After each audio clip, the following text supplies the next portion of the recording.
দেশের চলমান পরিস্থিতিতে অতিরিক্ত বল প্রয়োগ না করতে সেনা সদস্যদের প্রতি আহ্বান জানিয়েছেন সেনাপ্রধান জেনারেল ওয়াকারুজ্জামান। সাভার উপজেলা প্রতিনিধি মশিউর রহমানের রিপোর্টে বিস্তারিত। সোমবার দুপুরে সাভার ক্যান্টনমেন্টে ফায়ারিং প্রতিযোগিতায় বিজয়ীদের মাঝে পুরস্কার বিতরণী অনুষ্ঠানে প্রধান অতিথি হিসেবে যোগ দিয়ে তিনি একথা বলেন।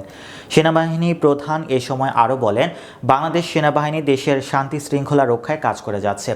আমরা ভাবছিলাম যে দ্রুত কাজ শেষ করে ক্যান্টনমেন্টে ফিরে যাব, কিন্তু কাজটা দীর্ঘদিন ধরে করে যেতে হচ্ছে। কিন্তু আমরা জানি যে কাজটা বহুদিন ধরে করে যেতে হচ্ছে, তাই আমাদের ধৈর্য রাখতে হবে এবং পেশাদারিত্বের সাথে কাজটা সম্পন্ন করতে হবে।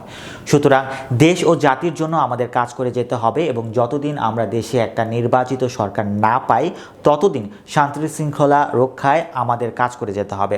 দায়িত্ব পালনের সময় উচ্ছৃঙ্খল কাজ করা যাবে না, এটা আমাদের খেয়াল রাখতে হবে এবং কাজ করতে গিয়ে বল প্রয়োগ করা যাবে না, যেটা না করলেই না হয় সেটুকু বল প্রয়োগ করে কাজ করতে হবে বলেও জানান তিনি। এ সময় সেনাবাহিনীর প্রধান নিজে ফায়ারে অংশগ্রহণ করেন। সাভার সেনাবাহিনীর ৯ম পদাতিত ডিভিশনের জিওসি মেজর জেনারেল মঈন খান সহ সেনাবাহিনীর ঊর্ধ্বতন কর্মকর্তারা উপস্থিত ছিলেন। প্রতিযোগিতায় প্রথম স্থান অর্জন করেন ৩৩ পদাতিক ডিভিশন আর রানার আপ হয়েছেন ৭ ব্রিগেড ডিভিশন। আমি মনে করি যে শারীরিক দক্ষতা এবং এই ফায়ারিং দক্ষতা, এই দুই দক্ষতা যদি থাকে একজন সৈনিকের মাঝে, তাহলে সৈনিকের ৭৫% আমি মনে করি যে তারা ট্রেন্ড। বাকি হচ্ছে কিছু ড্রিল, কিছু ব্যাটল ড্রিল, ব্যাটল প্রসিডিউর, কিছু যুদ্ধের টেকনিক শেখা, ফিল্ডক্রাফট, এগুলো। তো এই জন্য আমরা এই ফায়ারিংয়ের উপর এত গুরুত্ব আরোপ করে থাকি। তো আমি অত্যন্ত আনন্দিত যে এবার আমি দেখলাম যে সেনাবাহিনীর ফায়ারিং প্রতিযোগিতায় ৩৩ পদাতিক ডিভিশন চ্যাম্পিয়ন হওয়ার গৌরব অর্জন করেছে এবং ৭ স্বতন্ত্র এডিএ ব্রিগেড রানার আপ হওয়ার গৌরব অর্জন করেছে। তাদেরকে অভিনন্দন।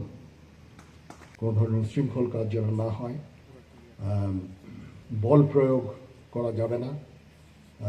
মাঝে মাঝে এই কাজগুলো করতে যেয়ে কিছু বল প্রয়োগ হয়ে যায়, সেগুলো যথাসম্ভব বল প্রয়োগ করতে গেলেও অত্যন্ত একেবারে প্রপোর্শনেট যেন হয় এবং যত কম বল প্রয়োগের মাধ্যমে কাজগুলো করা যায় ততই ভালো। ইনশাআল্লাহ আমরা যদি সবাই একসাথে কাজ করি, আমরা একটা দেশের শান্তি শৃঙ্খলা ফিরিয়ে আনতে পারবো এবং একটা সুন্দর ভালো দেশ পাবো ইনশাআল্লাহ। পরিশেষে এই সুন্দর একটা প্রতিযোগিতা আয়োজন করার জন্য আমি এমটি ডাইরেক্টরেটকে ধন্যবাদ জানাচ্ছি।